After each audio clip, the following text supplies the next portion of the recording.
Amigos, les habla Oswaldo García Criollo desde la ciudad de Oaxaca de Juárez en esta sección de temas y debates. Inicio esta intervención diciendo aquella famosa frase que hizo un astronauta cuando volaba hacia la Luna, y yo la pondría así: México, tenemos un problema. Y este problema es la migración. Durante muchos años México practicó una política de fronteras abiertas, de aceptar migrantes. De las más famosas migraciones está la de los republicanos españoles, con motivo de la guerra en España, previa a la Segunda Guerra Mundial. Y México se ha caracterizado siempre por ser un país abierto a los migrantes, sobre todo migrantes que tienen problemas de violación de derechos humanos en sus países, de persecución política, o aún muchos migrantes que vienen a México en busca de oportunidades económicas y que en México han encontrado un lugar seguro para hacer negocios.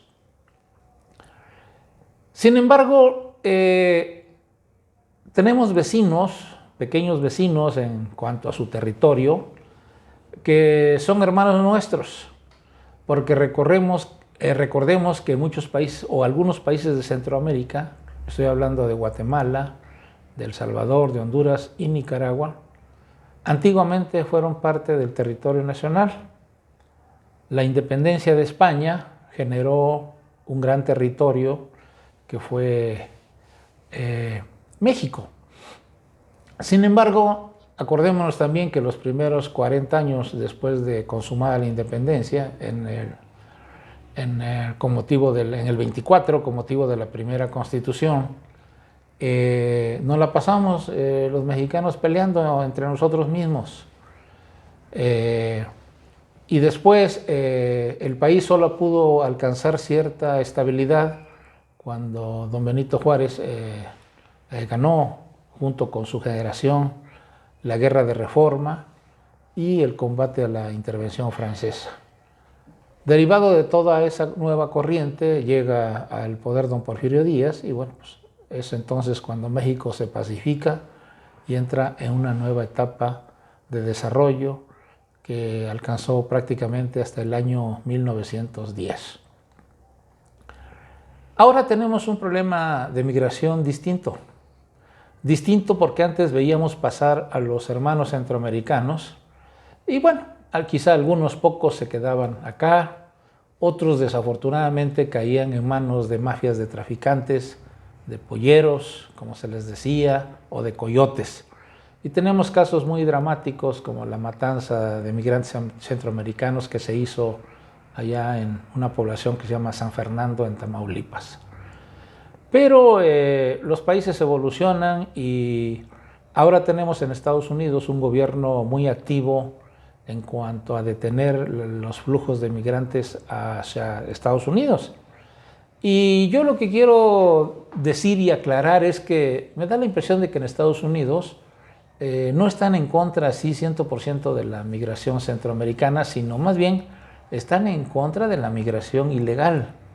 Porque un país que se precie de ser serio, debe tener seguridad en las fronteras. Y esa seguridad la tienen en Estados Unidos. Seguridad que no tenemos nosotros, porque pensábamos que el problema de los centroamericanos no era de nosotros. Éramos nada más territorio de paso. Pero eso ya se acabó. En estos últimos meses veremos un aumento en el flujo de los centroamericanos que se quedarán en México a vivir, a trabajar, pero también algunos a delinquir. Fíjense que me dicen que normalmente entran a México un promedio de 1,000 centroamericanos. Eso nos da al año cerca de 365,000 migrantes. Imagínense ustedes que venga un migrante de malas costumbres, un delincuente de su país que viene huyendo, y que estos sean el 1% de los que entran. Si están entrando en promedio 365,000, imagínense, ¿no? Estamos hablando de una proporción de de 3,000 y tantos delincuentes. Entonces, yo creo que México debe aprovechar esta oportunidad también, y no por presión de los Estados Unidos, que la hay, y muy fuerte y muy dura, sino nosotros mismos tener una mejor política migratoria, cuidar nuestras fronteras, porque se vale que vengan, pero que vengan en base a la ley, que sea una migración ordenada, que sea una migración autorizada por nuestras autoridades federales, que son las que tienen el tema migratorio. Así es de que vayamos ya pensando en que México será hogar de muchos centroamericanos que vendrán aquí en busca de oportunidades y que debemos atenderlos, debemos protegerlos, debemos cuidar sus derechos humanos, porque son nuestros hermanos. Muchas gracias.